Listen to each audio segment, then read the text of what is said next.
All righty, welcome back. Little technical difficulty, but we were able to take care of it, and we are back ready to go. Again, a great Monday, a victory Monday. Again, Browns over the Steelers after the Browns over the Ravens. Yeah, that's how you get rivalries back.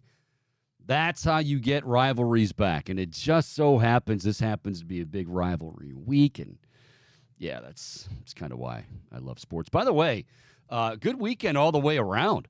Some of you decided to not only attend the Browns game yesterday and were rewarded handsomely, then you decided, you know what? I'm going to try to double my pleasure here, but it's the Denver Nuggets, right? You got the defending NBA champions and Nikola Jokic. And how about Jared Allen? Before everybody starts saying, let's trade Jared Allen played pretty damn well. Jared Allen made life hell for Nikola Jokic, and that's not easy to do. So the Cavs with a win. They've won, 3 in a row. And we're all having a great time around here. All right, boom. We got James Rapine coming up top of the hour. They're not having a very good time in Cincinnati because Joe Burrow is out. Jake Browning is in, and boy, you got to kind of wonder what the future holds there. So we'll check in with our buddy James. But right now, let us play a little fair or foul.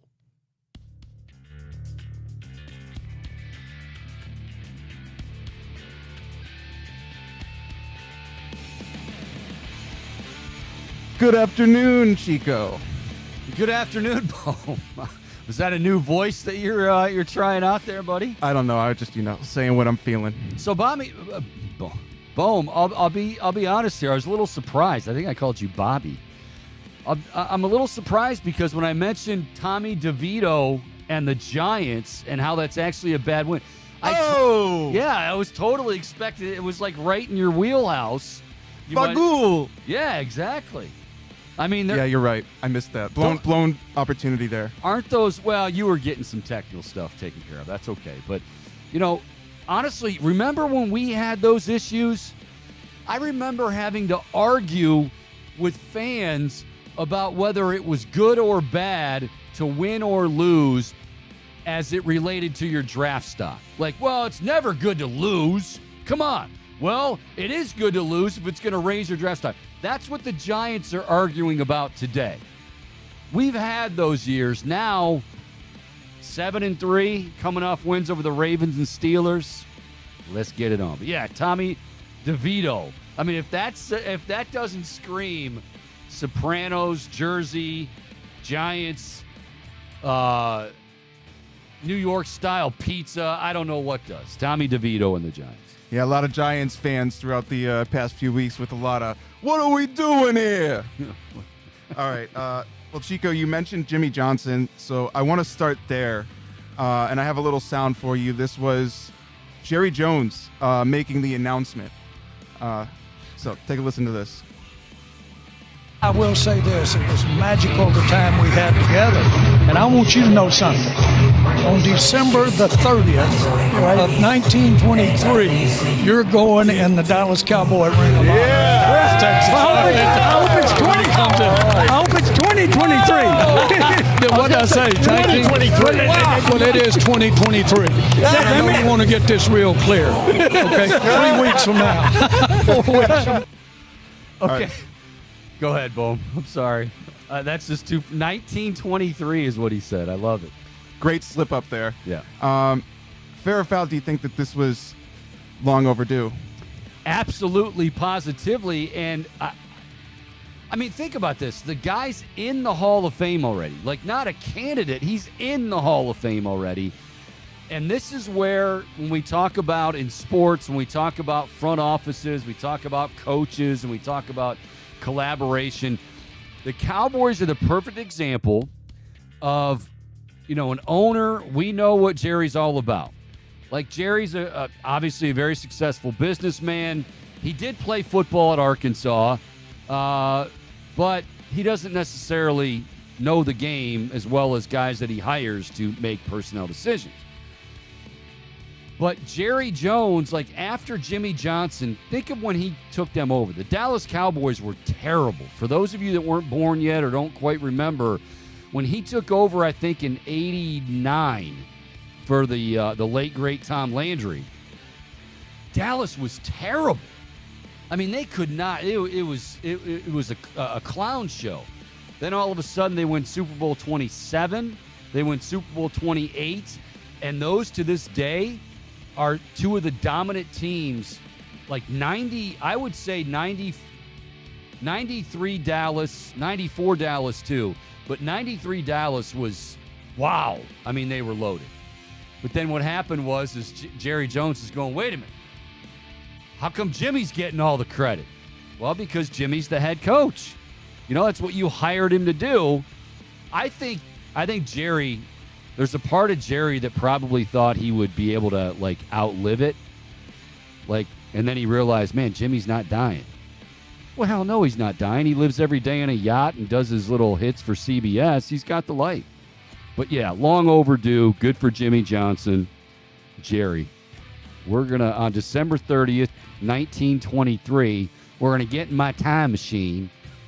I traded in my yacht for a time machine, and we're going to go back to 1923. He's something else, man, I'll tell you. Going to go see his family. My family.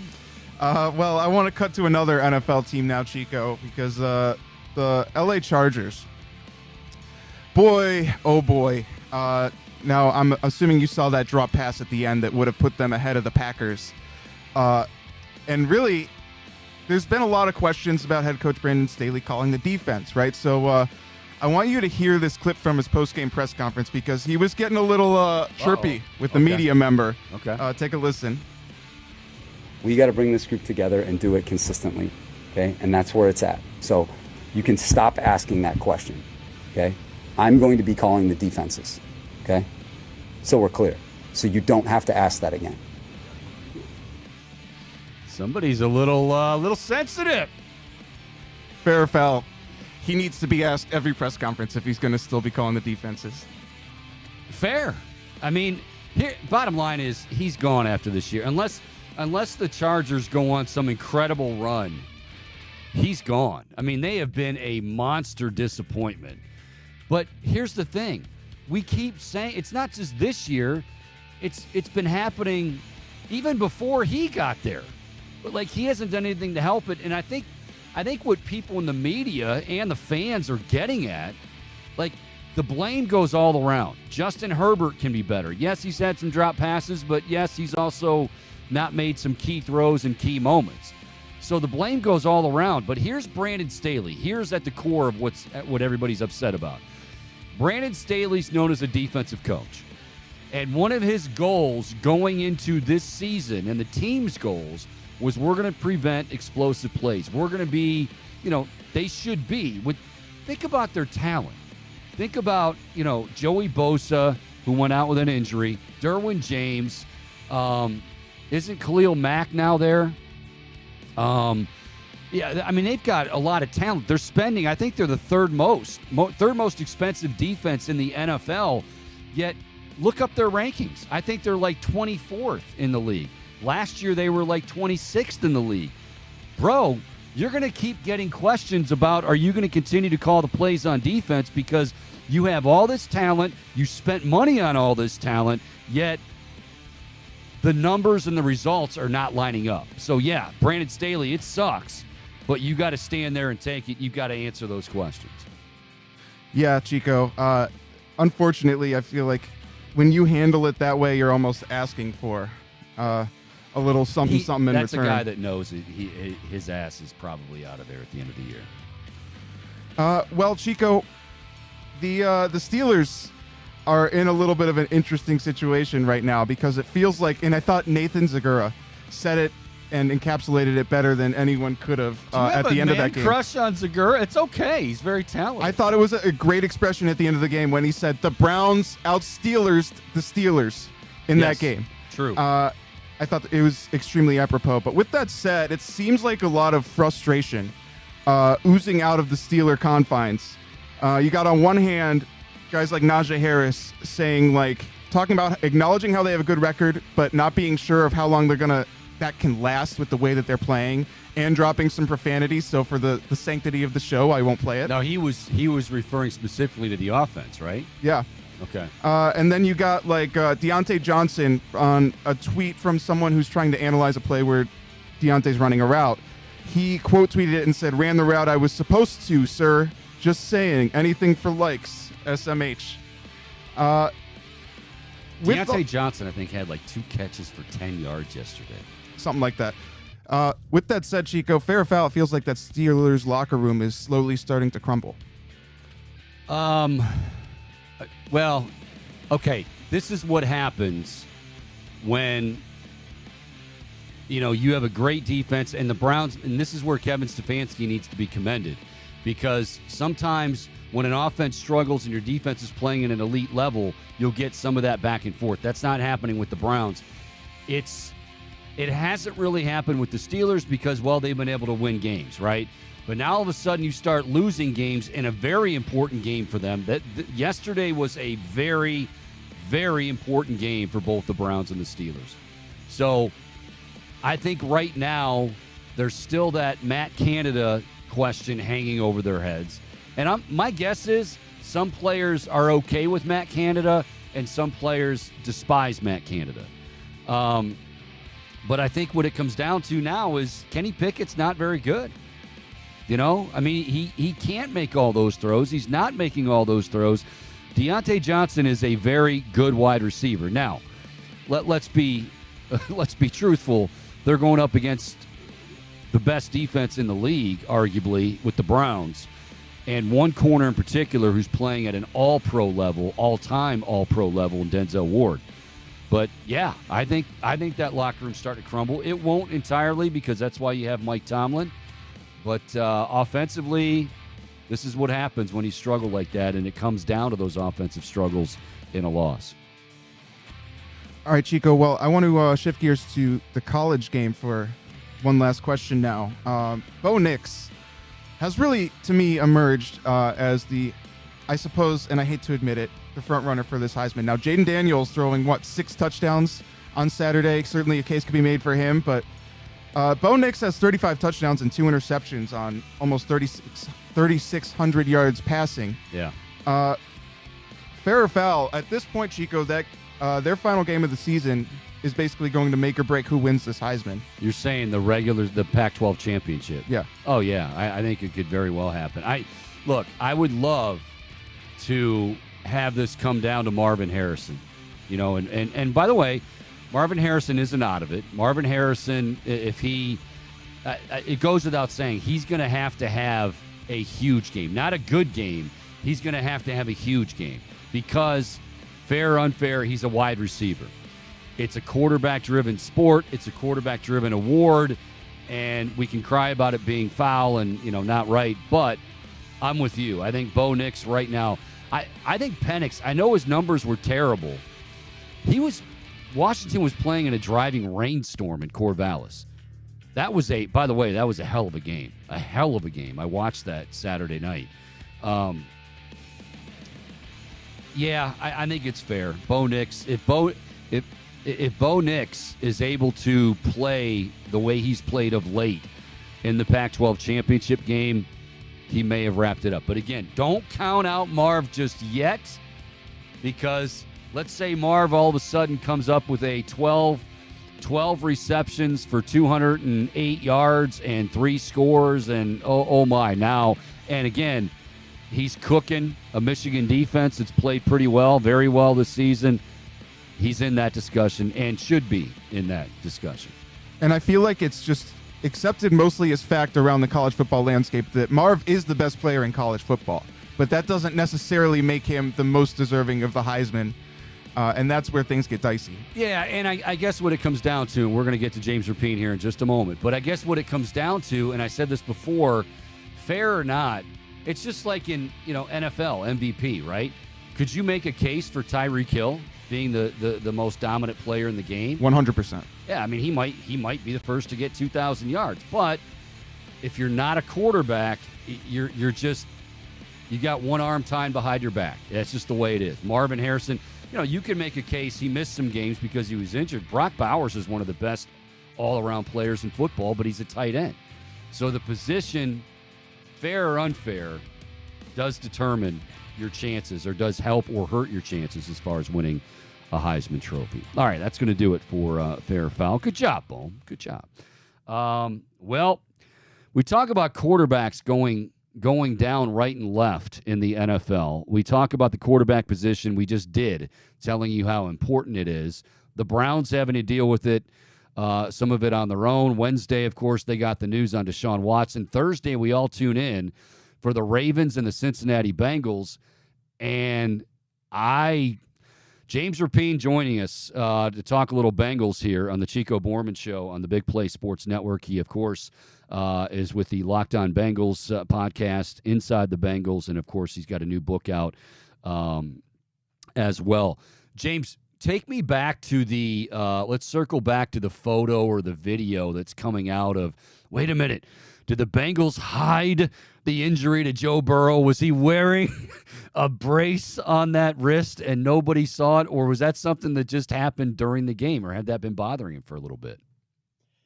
Yeah, I think there's a lot there. Was he dealing with something? Sure. But it didn't limit him in any way. I don't even know if he necessarily saw the training staff. And so why list it on the injury report if that's the case? It might have been exactly what he said, which is, hey, I don't want anything to swell up at altitude. And that happens a lot. I've talked to guys across the locker room on this team this year that wear compression just to wear it, period, and before anything else. And so I'm sure he might have tweaked a little something in that Texans game and on a short week still been recovering, but that might be normal maintenance. And so I think people reacted to it and lost their mind. It was obviously big here in Cincinnati. A lot of people said it was a drawing glove, which it obviously wasn't. I knew, because I know Joe a little bit, that there's no way in hell he was wearing a drawing glove to watch film. It was the dumbest thing I've ever heard. But I couldn't come out and say it like that because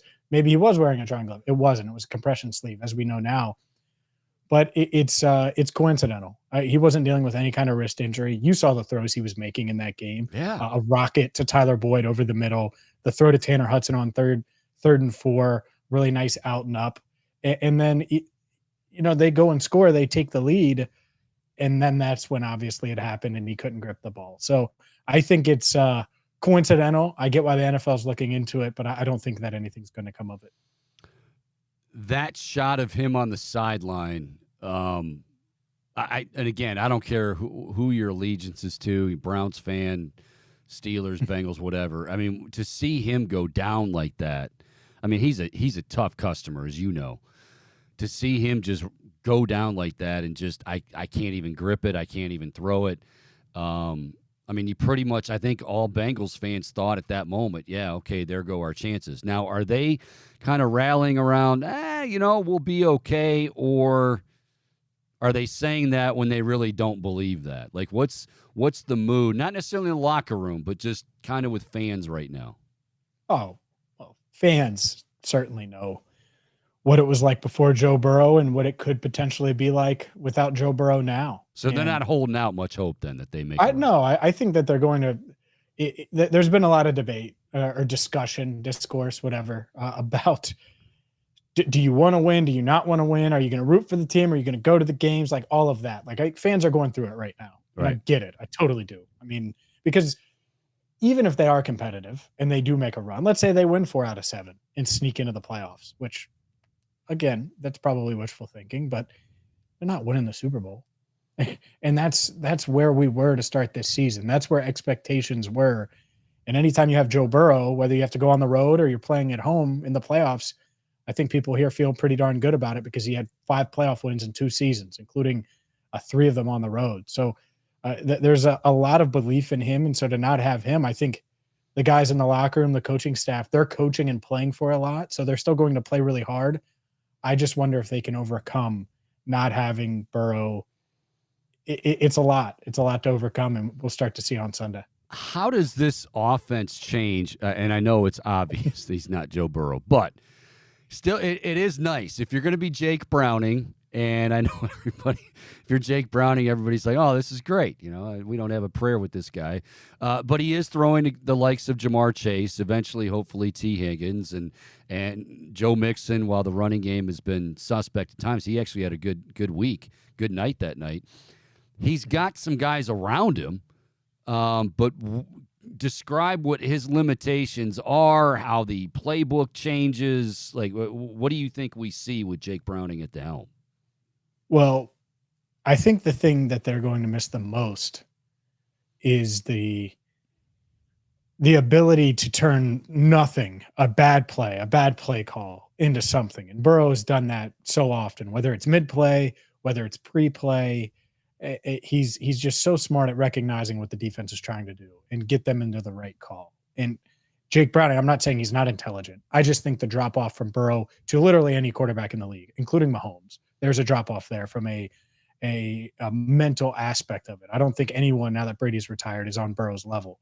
And I'm not sure when that'll change. So that alone changes things. Offensively, they have to change some. You're not going to be able to completely retool their offense, but I think that they'll have to run the ball more, get under shotgun, be more creative, things that you don't necessarily have to do with Burrow, and you want the ball in Burrow's hands. Well, now you might be willing to call the halfback pass or the Tyler Boyd pass or the insert whatever trick play you want to try to keep the defense on its heels. And that'll either go one way where it works out, or it'll look awful and people will ridicule the coaching staff. But I do think freeing the offense up a little bit from that perspective and saying, okay, let's be as creative as we can be to take pressure off of Jake Browning, to take pressure off of an offensive line that's getting crushed right now. I think some of it's fair, some of it's not. They can't control that Burrow got hurt, but they do have to be better, certainly in the run game and as a run blocking unit,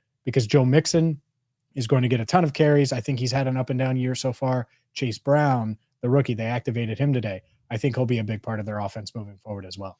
Okay, so that's where I was going to go next, was the run game. And that, why is this I remember the beginning of the year last year, there was that question out there like, oh, is Mixon, he's not as explosive. And I believe what we were hearing was you got some changes up front, Burrow coming back, and they're going to figure it out. And guess what? They did. Why is it this running game is struggling, with the exception, ironically enough, of except Thursday night? Why is it, Laura? Is it because Joe Mixon doesn't look explosive? He looked like he's running hard like he did on Thursday. He doesn't look explosive. How much of this is on Joe Mixon? How much of this is on the offensive line? Well, this is it's hand in hand. They both deserve blame. And let's use Jaylen Warren, for example, right? Did you see him yesterday, Chico? Of course you did. All of your viewers did. Oh, yeah. I literally text some friends about Jaylen Warren because that's what the Bengals don't have. They don't have anyone right now that can make players miss or not go down on the first contact. Joe Mixon goes down. Sometimes he finds the contact. It's weird. And that doesn't mean that he hasn't played well at times this year. I think he has, and I think he's been serviceable. But you're right. They don't have that explosive back. So when the offensive line does block well and have a good rep run blocking as an entire unit, and Mixon has a crease, he can't turn those into home runs anymore.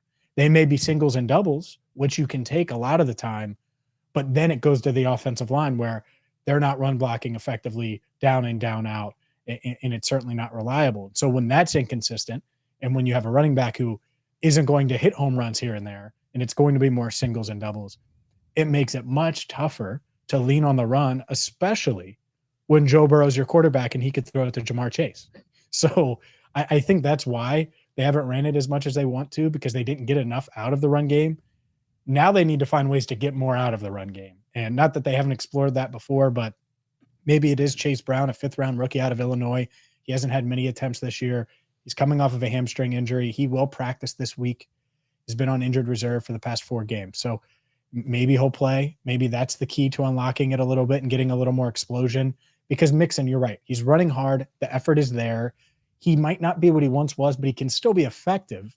And the offensive line might not be the best run blocking unit in the league, but I think they can be better than what they've been. And both of those things are going to have to happen along with a little Chase Brown mixed in. I think if this offense is going to evolve without Joe Burrow and be successful. Bengals D taking a little bit of heat over the last few weeks. Missed tackles, things of that nature. After, of course, I probably jinxed him after we were praising Lou Anarumo. What's been the issue with that defensive side of the ball? The turnovers during that win streak kind of masked what we were looking at with this defense, and not having Sam Hubbard certainly doesn't help things. It's a big loss, especially against the Ravens. But these explosive plays that they're giving up, I don't know where it's come from. Noah Brown is still open. He had 6 catches of 20-plus yards for Houston 8 days ago at Paycor Stadium. He's still there running free. It's just like a game day. And when you have that, it's really tough to beat C.J. Stroud, who's obviously feeling it right now. And then 4 days later, I thought the defense settled in pre-Burrow injury. And they gave up the touchdown early, and then they settled in, and I thought things were calm. They were fine. They were maintaining. And that's really tough to do against the Ravens. The Ravens are a tough offense. And then after the Burrow injury, it's tough. I don't really know how you mentally reset when your quarterback says he can't grip the ball, and that's your franchise, and you're in the back of your mind processing that your Super Bowl hopes are probably out the door too. So I don't want to hold the other night against them too much, but the big plays are an issue, and they need to find a way to consistently get pressure on the quarterback. And who knows, maybe they'll be able to slow down that vaunted Steelers offense on Sunday. Kenny Pickett is it's believable when you say it with a straight face, you know. Yeah, it is. Actually, you sold that very, very well, but I know you too well as well. He just, I mean, now you got them. Bowman and I were just talking about this before you joined us. Like, now you've got Najee Harris taking some shots, and this is what happens, especially when you have a great defense, your offense. But, I mean, they've been doing that, this back and forth stuff with Matt Canada. Like, is this guy, I can't tell if he's the worst offensive coordinator in the history of football. Like, fans in Pittsburgh, you know this because you talk to guys around the league and and guys that cover the team. Mm-hmm. Like, Matt Canada might be the most polarizing figure in Pittsburgh. Like, is he or isn't he a good offensive coordinator? I think the Steelers, the fact that they're 6-4 right now with that offense is amazing. Yeah, it is. It's wild. It's also wild that Najee Harris is getting carries. Speaking of someone who doesn't break tackles after first contact, he's a giant. And Jaylen Warren is by far the better running back. And I've seen that on social media, but I watched yesterday, and that's all I needed to see. It was not even close to which runner was better. And so it's is that Tomlin? Is that Canada? I don't know. But you could pick it a solid there. But outside of that, I think they have pretty good weapons. Like, they're not amazing, but they're good enough. I think their weapons should be good enough to have a competent offense. And so it's probably Pickett and Canada both. But man, that offense is rough, and still that defense is good enough to keep them in games. And I think they're going to hang around in the playoff hunt. There's no doubt in my mind that the Steelers, they're not going to just be in the hunt. They'll be around that 7-8 seed, maybe higher at points, even as bad as they are on offense. I just think that they're that good on defense and well coached overall. Okay, this is where I was going to get you out with. How do you see this thing shaking out? I mean, we've got, the Ravens certainly are atop the division, but they lost a key cog next to Lamar Jackson. The next guy they probably couldn't lose was Mark Andrews, and you saw Lamar's reaction to that injury on Thursday. Obviously, you were right there. How do you see this division shaking out now? The Ravens are head and shoulders above the rest. Ooh. And by far, it's not even close because their quarterback is light years ahead of everybody else now. And if Deshaun doesn't go down, are they? Because I agree. I think there's a significant gap. But if Deshaun is getting healthier, are we still saying that, do you think? No, it changes it, right? Just like if Burrow, right? Okay. Even if the Bengals were 5-5, if Burrow was healthy, it changes it. The door's still cracked at least. And for the Browns, it would be more than that because they'd be 7-3 with Deshaun. And instead, and I don't envy your spot, but you're going to be talking about Joe Flacco and how long the leash is for Dorian Thompson-Robinson. And by the way, I'm talking about Jake Browning and A.J. McCarron. So it's not like it's much better down here, Chico. I But, remember stories about A.J. McCarron way back when with a guy named Hugh Jackson. You remember those? A.J. McCarron might be the best of those four. I don't think that's even honestly, he might be. Now we'll see with Jake Browning. They're going to give him a shot. And Dorian Thompson-Robinson, obviously DTR, he stepped up the other day.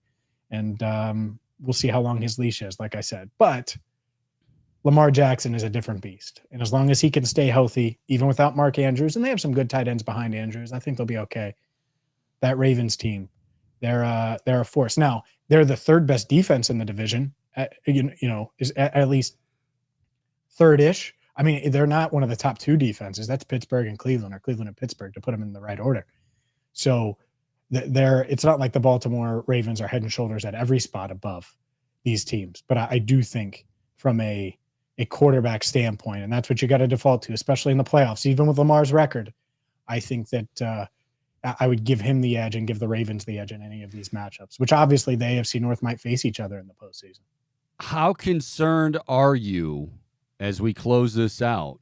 There was a clip I saw over the weekend of Tay with her back to the audience and back on tour, and she kind of needed to like catch her breath. And is all of this is fun, and I'm sure people in KC are like, I hope Travis doesn't wear himself out because but how concerned are you for your girl Tay, that this, the travel? I think is she at the game tonight, Bohm? I think they are. Aren't the families at least meeting tonight?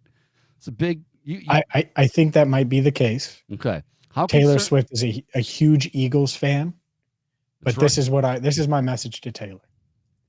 Do whatever you need to do, Taylor, to make sure Travis Kelce balls out tonight, because James's fantasy team needs Travis to ball out tonight. So you would sacrifice Tay-Tay's health just for Travis Kelce, and I thought you were a true blue Tay-Tay. I thought you were a true blue Swiftie, as they call it. I'm trying to win, man. I'm competitive.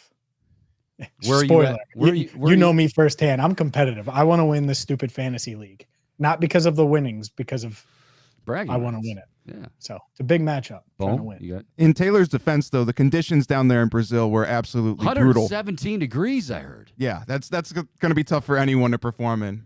There are people getting dehydrated that were camped out there for hours before the show. It was let her perform naked. No, gosh. What are you? Come on, Chico. What are you, a pig? No, I was just meant, so she could. I don't want to see her go down. But I'm telling Travis. Obviously, James is more. I can't believe what I heard, though. This is a guy that, he openly brags about his drive-in music, Tay-Tay, and he's saying right now, whatever it takes, make Travis happy and have him go out well for my fantasy football. That just means make him some cookies or something. You're implying something that I'm not. Whatever it's going to work. I'm just saying. I'm saying that you're not more concerned with her. She nearly collapsed in 117-degree weather. You know what? You know what? This reminds me of that Britney Spears moment where that guy says, "You know what? You're lucky she even performs for you people." Like, Rapina, I don't think you really appreciate. She's out there in 117-degree heat. Damn. I mean, and then she's got to travel. This is one of those when you're a legend, the expectations are that high. She's good. She's fine. All right. His book. Don't forget about the book. Enter the Jungle. Boom.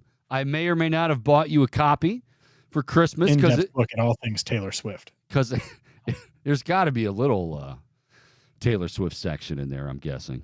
Dear Taylor, help my fantasy team. Who wrote the foreword, by the way, for the book? Dan Hoyt. Voice of the Bengals. Ah, nice. Okay. Nice. You got chapters like for me in the good old days, like Boomer and Collinsworth and James Brooks and every season. Oh, I love it. From 1968 on. God. Starting with why obviously Paul Brown had to come down to Cincinnati, why they identified Cincinnati as an ideal spot for an NFL team. They started by playing at Nippert Stadium on the University of Cincinnati campus. They were not in the NFL, and Paul Brown was determined to get in the NFL for obvious reasons. Enter the Jungle. Order a bunch of copies now. Again, Christmas Kids right around the corner. He's our buddy, James Rapine. He covers the Bengals. He's also the host of the Locked On Bengals podcast and All Bengals and Inside the Reds and All Bearcat. He's all Cincinnati. Like, you want to talk about the mayor of Cincinnati, that's this guy. But see, and the thing about Rapine, if he was mayor, he would not be dumb enough to say that we own. That's still, Rapine, that's got to be the dumbest. Oh, it was the worst. It was the worst. Whoever came up with it, but then, like, somebody else came up with it, go to him. Like, why didn't somebody just strike that down immediately? Like, don't say you're his daddy. You like that. One of the worst PR. A paternity test. Yeah. Oh, dumb. God. Dumb.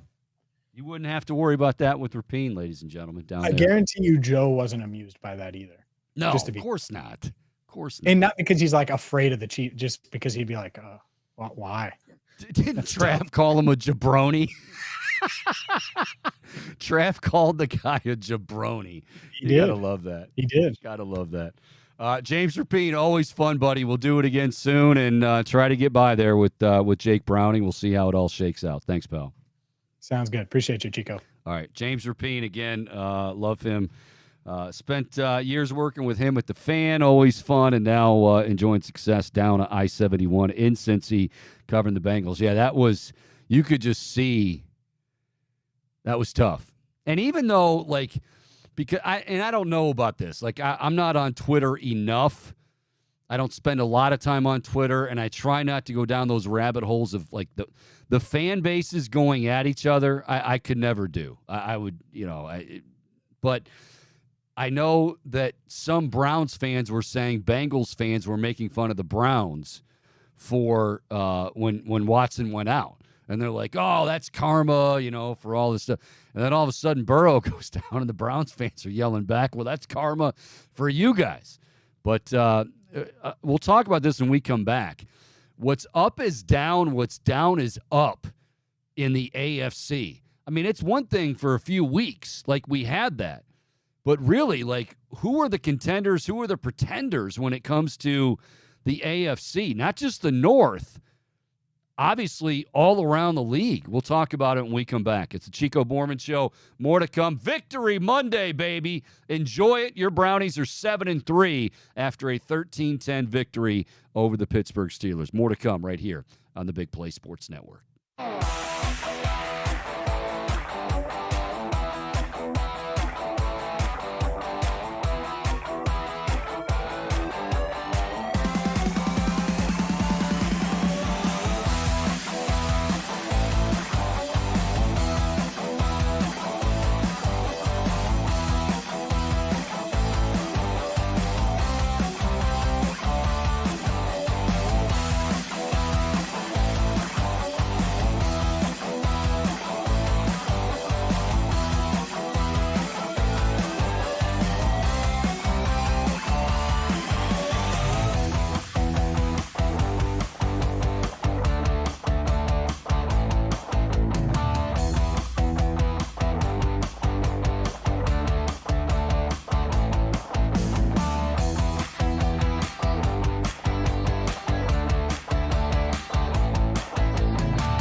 Alrighty, welcome back. Final half hour or so on this Victory Monday. Browns getting it done, 13-10. Okay, it wasn't pretty. Okay, it don't matter.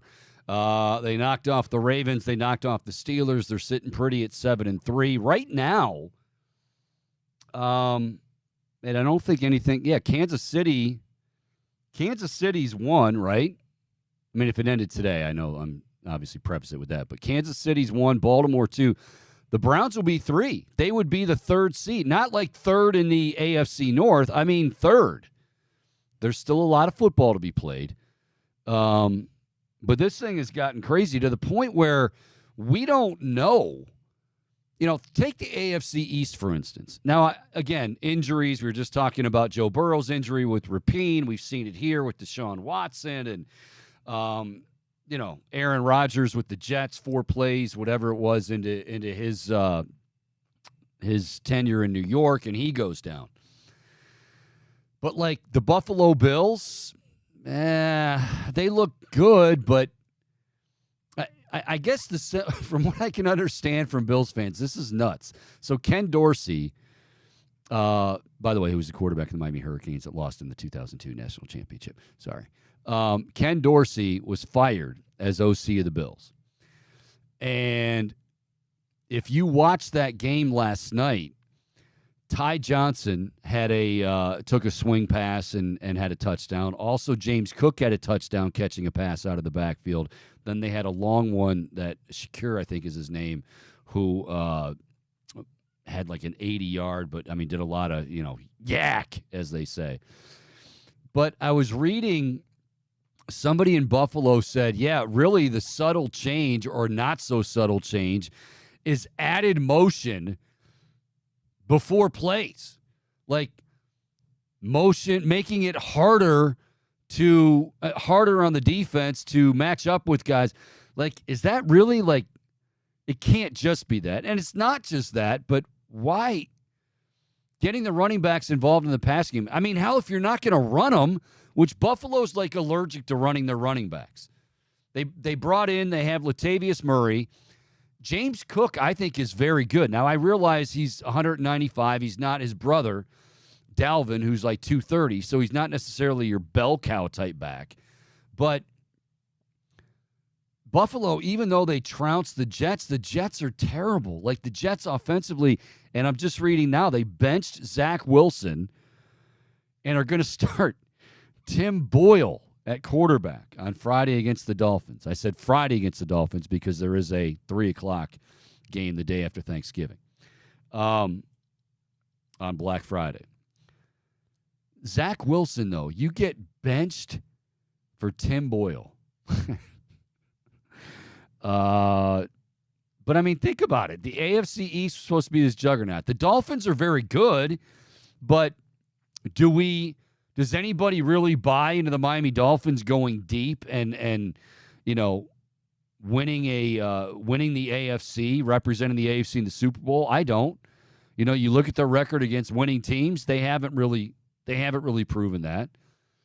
Buffalo just looks off. Even though they trounced the Jets, they still look off. And they're missing still and will be missing for the rest of the year Tre'Davious White and Matt Milano, who's huge. I mean, those are huge losses. So the AFC East and then the Jets without Rodgers. So the AFC East is nowhere near what we thought it would be. I really felt like, and this is one of those, like, fool me once, shame on you. Fool me 3,000 times, shame on me. But I really thought the Chargers were going to figure it out this year. They haven't figured it out this year. We had in fair or foul about Brandon Staley, but there's something inherently wrong Something is going on in L.A. with the Chargers. Just they can't win. You lose close games. Herbert, even as great as he is, when in big moments, he's not coming up big. Brandon Staley, for all the defensive prowess he brings on that side of the ball as their head coach, their rankings have been awful. They're still giving up explosive plays. Now they lost Joey Bosa. I mean, it's Kansas City there easily. And then, you look at the South, your boy, C.J. Stroud. Now, he did throw 3 picks yesterday, but he was able to rally them, and they're able to get a W. I mean, Houston's definitely like right smack dab in that playoff picture. And a lot of the teams, like I said, a lot of the teams that we thought Buffalo's going to possibly win the AFC, they might not even make the playoffs. Well, if Buffalo doesn't, then that means Miami. Well, I need to see Miami in December and January winning big football games. And and it's beyond, I know somebody's rolling their eyes going, oh, here we go. It's 80 in Miami, and because it's 30, they don't know how to play in cold temperatures. These guys have played in cold temperatures. It's not that. They haven't beat a team. Their record, last 6 games against teams with winning records, is 0-6. That's not good. The AFC has just been crazy. Up is down, down is up. The Jacksonville Jaguars, okay, Trevor Lawrence bounced back a little bit, but it wasn't anything significant. So this thing is wide open. And to get back to the Browns, this thing is wide open. The division is wide open. Look, you beat Baltimore that second time, which you had to have that. If you had any hopes of the division, and we said it that week, 2 weeks ago, if the Browns have any hope of winning this division, they have to beat Baltimore to avenge the earlier loss, the 27-3 loss, and they did. Now, Baltimore, while they still have their quarterback, and in this division, hell, in all of football, that's a big deal, while they still have Lamar Jackson missed his best friend and will miss his best friend and his top target the rest of the year in Mark Andrews. I heard what Rapine said about Isaiah Likely. He's a good tight end, but Mark Andrews is a different cat. I think we can all agree on that. Mark Andrews is just a different cat. He's one of the best tight ends in the game. He can't do everything Travis Kelce does, but pretty darn close. And most importantly, he is, Lamar Jackson said it, whatever you want to call it, peanut butter, jelly, that's how we are. And you lose somebody like that. Zay Flowers is good. OBJ, when he's not hurt, good. Isaiah Likely is a nice tight end too, but he's not Mark Andrews. So all of a sudden, like I said, these divisions, these playoff spots, everything we thought we knew going into the season has completely gone to shambles as we gear towards Thanksgiving. How much fun is it going to be? Thanksgiving dinner, everybody's gathered around. Hopefully you don't overcook the bird. And the Browns are 7-3 as you're watching. And by the way, the Lions, how many times over Thanksgiving did you say, oh, God, why do we have to watch? Why do we have to be subjected to the horrible Detroit Lions? Not anymore. Detroit, Dan Campbell's group wasn't pretty against Chicago, but they're now 8-2. But it's going to be so nice to watch football and hang with family and eat turkey and know that the Browns are 7-3, but not just any 7-3. They beat Baltimore. They beat Pittsburgh. These rivalries are back and back strong. Now, they have questions. There's no getting around DTR. Boom. What is your confidence level in Dorian Thompson-Robinson? I'm not saying necessarily this week, but let's say him, what they want to do, what the Browns want to do, and they've already talked about it, and I believe them. I don't think this is BS. They would like to finish the season with DTR. Like, they want him to be the guy. Do you think that happens from here on out the rest of the year? Well, I do think there's some, I'll give some credence to the fact that we certainly have not seen the best of DTR yet, because frankly, this would be, and he was just announced as the starter today by head coach Kevin Stefanski, by the way. This is his first full week of prep as a starter. Like last week, he found out on Wednesday, right? So that's even more or that's even less time than he would have this week to prepare. And so I want to give him the benefit of the doubt.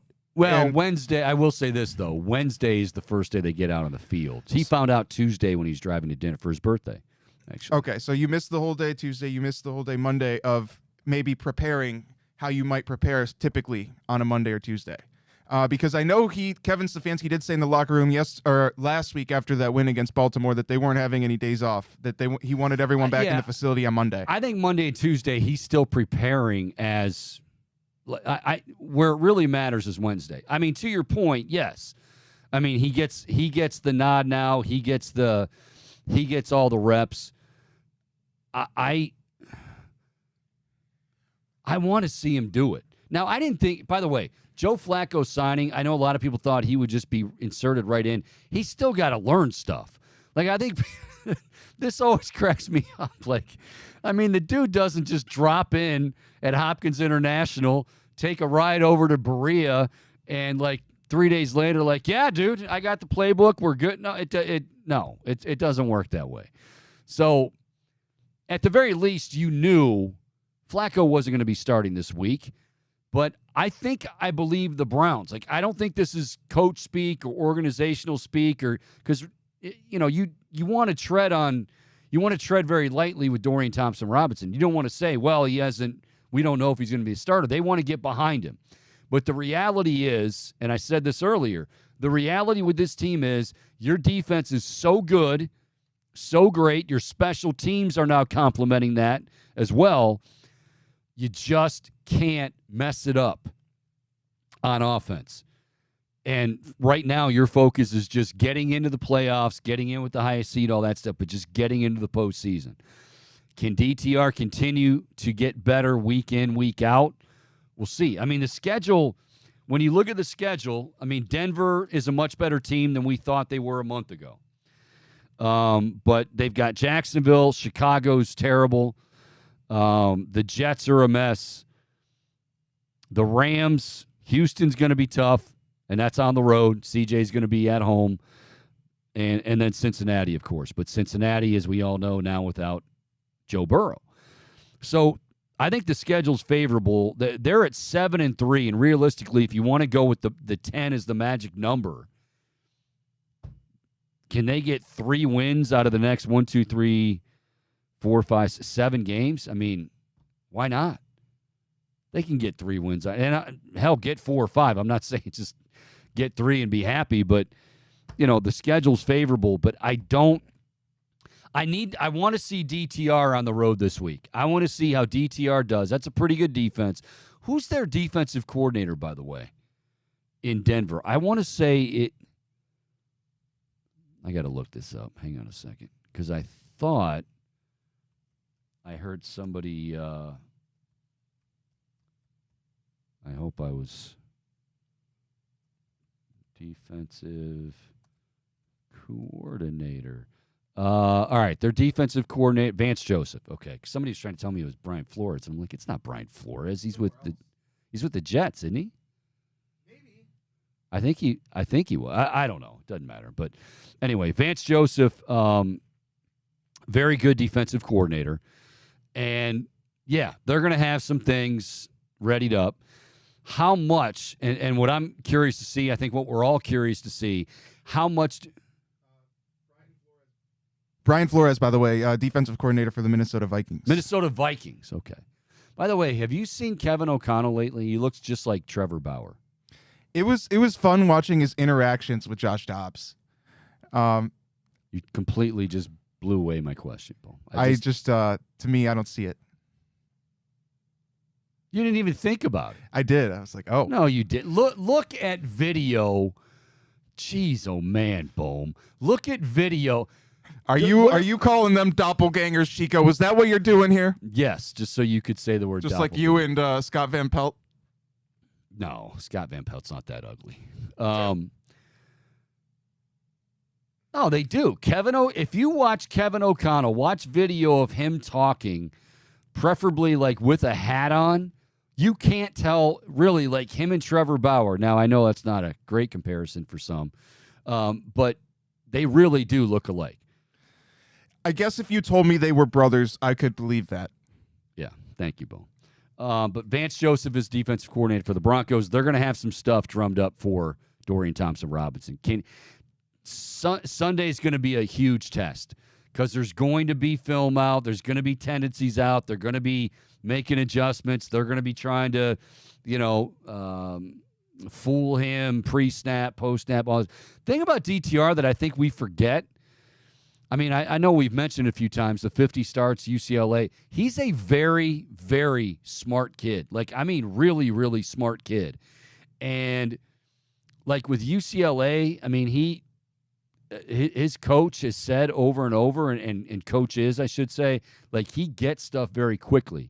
Now, in the NFL, you can get one thing one week, and it's going to be completely different the next.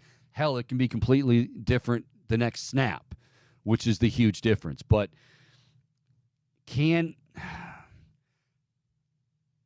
going to have to prove it. Like, I still don't feel, I need to see more. I mean, let's face it, that last drive, it was huge. And I love the fact that he did that. I love the fact that the fans, and reiterate, the fans chanting DTR, getting behind him. They could have very easily, I shouldn't say very easily, but they could have, in the past, fans may have booed. They didn't do that. They got behind him. He rallied them. He ripped a pass to Elijah Moore. He ripped a couple more slants to Amari Cooper. He looked good on that on that final drive. Up to that point, not so much. Now, how much of that was him? How much of that was, hey, this is all Kevin Stefanski's going to allow me to do? And by the way, me saying that doesn't mean I want Kevin Stefanski fired before any of you guys come out with your pitchforks. Yes, Bo. Also, Chico, 7 drops, 4 from Njoku and Lone. Like that one 3 play from Njoku, I think. Okay. I was going by Zagura's count. Well, maybe it was 4. He usually is pretty good at keeping tallies like that. Really? He's a good color guy. He is. Zagura's very bright. Man. It was really cool though hearing him and Jim, and when Jim first got back into the room after smashing the guitar. Did you get emotional? Jim did. He started crying on the broadcast. Well, no, but I want to know, did you get emotional? Maybe a little bit. It was definitely. You're a very sensitive guy. It's good. It was a special moment though, and I love that Nathan was encouraging of it. But yeah, and David Njoku didn't have his best game. And Kevin Stefanski actually said in his press conference today that Njoku FaceTimed him last night on his jugs machine. So he was definitely not lying in his postgame when he talked about how he's going to hit that jugs machine. Yeah, he said he was going home to catch passes off the jugs machine. And you love Njoku. He's going to get a pass because we love David Njoku. And because he won. But I think that when it comes to the game plan, and I mean, you don't want to put too much on his plate. I get that. And Kevin knows that. Kevin knows it better than anybody. But you could hear Charles Robinson during the game, and he wasn't wrong. Like, they're just sitting on those flat passes. And a couple times I wondered if they were just going to jump it and pick it and run to the house. So they've got to mix it up some just to keep the defense guessing a little bit. Now, the thing that could really help him, which he didn't have yesterday inexplicably, was a running game. For a team that has had a lot of success running the football this year, they did not have a lot of success running the football yesterday. That's going to have to change moving forward. And maybe it was just a one-off, no big deal. But they've got to run the football against Denver. But again, it won't be easy because Denver's defense is pretty good. Their offense, I think Russell Wilson's got a he's got a big surprise coming his way. I know they're feeling themselves. They started 1-5 and now they're 5-5, and good for them. But as we found out, and many teams have found out, Myles Garrett and company is a whole nother beast. All right. What's great about this week, Bo, is that we now can not only put it in the win column for the Browns against the Ravens and also the Steelers, but now we can also focus on game week. It's Ohio State. It's Michigan. They're undefeated. They hate each other. Michigan has been installed as I think a 2.5-point favorite. Totally fine with that.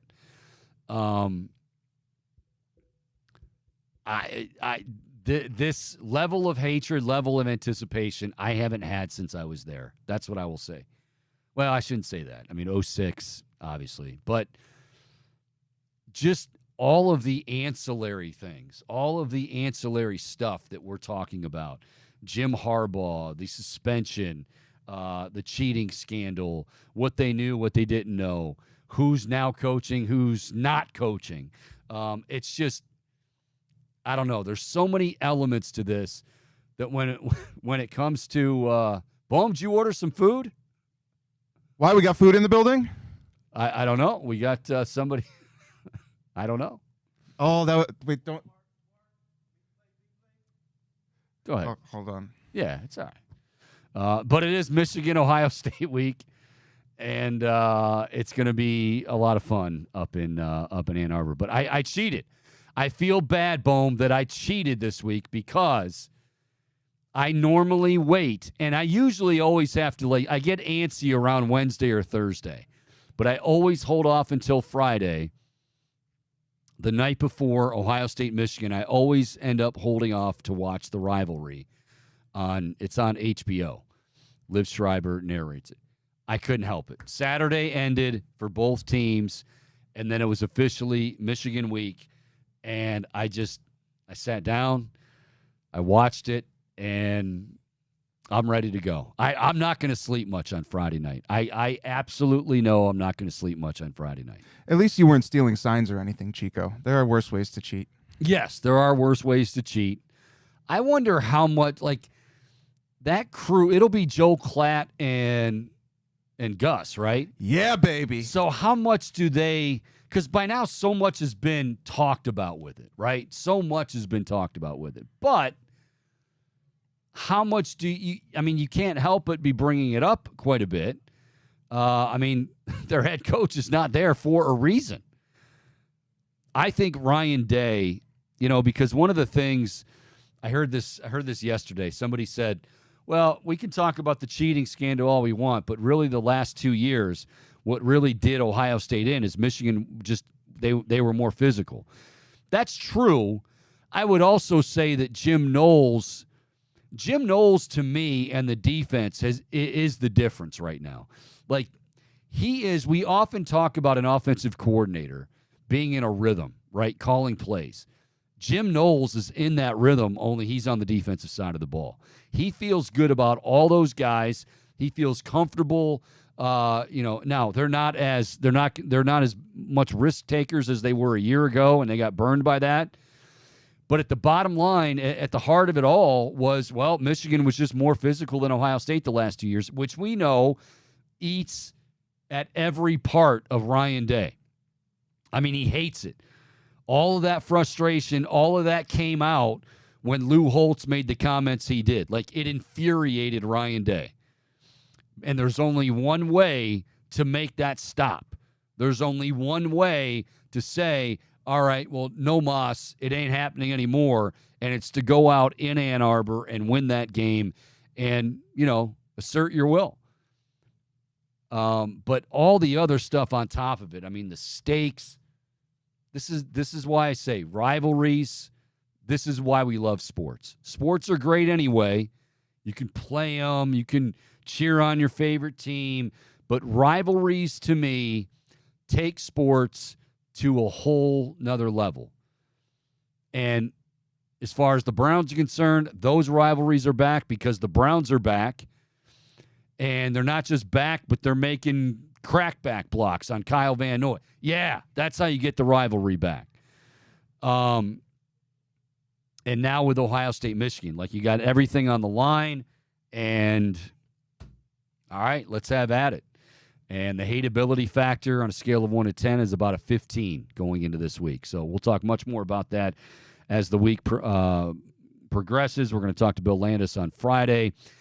Tomorrow we got the Bold Bald Breakdown with my good buddy Nick Shook, NFL.com. get his thoughts on the ugly affair. But hey, it ain't ugly if you get the W, and they got the W, and they're now 7-3, getting ready for the Denver Broncos. So Nick will join me tomorrow, also chasing down Chris Fedor for later in the week. Don't look now, Cavaliers starting to get guys healthy. That backcourt in particular, or that front court, I should say, in particular. And Jared Allen made life a living hell on Nikola Jokic. That is not easy to do. Darius Garland had a good game himself. So hopefully the Cavs are starting to find something. They got a tough task tomorrow when they welcome in Joel Embiid and the 76ers. So we shall see. But efforting Chris for hopefully sometime on Wednesday afternoon. All right, we're out of here for this Monday. Victory Monday, kids. Enjoy it. Enjoy the week. Enjoy the week being able to celebrate the Browns at 7-3, celebrate rivalries being back, celebrate Ohio State and Michigan coming up. And, oh, yeah, it is Thanksgiving and all of that good stuff as well. It's going to be a fun week, and we'll be back here to do it again tomorrow at noon. Until then, for Michael Bohm, also thanks to James Rapine, I'm Mike Chico Borman. We'll talk to you tomorrow at noon right here on the Big Play Sports Network.